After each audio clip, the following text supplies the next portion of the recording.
Did your iPhone just make a sound when turning off? Or are you wondering how to stop it from doing that? Then you came to the right place. In this iPhone tutorial, I'll show you how to turn on or off the new iPhone power off sound in just a few taps.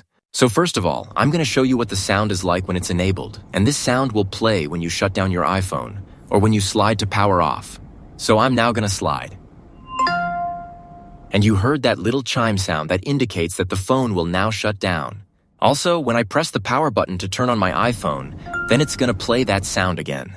So if you're frustrated by this and you want to disable this completely, then what you'll want to do is to hop over to the settings page on your iPhone just like I'm doing right here. The next thing which you'll want to do is to find the accessibility option and click on it in order to open this other page where the option which we're looking for is located.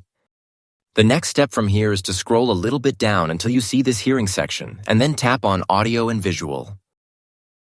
This section offers some settings related to our iPhone's audio, our headphone accommodations, and all that other stuff.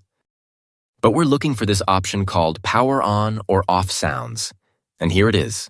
This option is currently disabled for me, which means that this sound won't play when I shut my phone down or when I turn it back on. But if you do want these sounds to play and you think it's a cool little feature for you, then simply enable this switch and that's it. You'll get that little chime sound play on your iPhone, or you will turn it off completely if you found it annoying.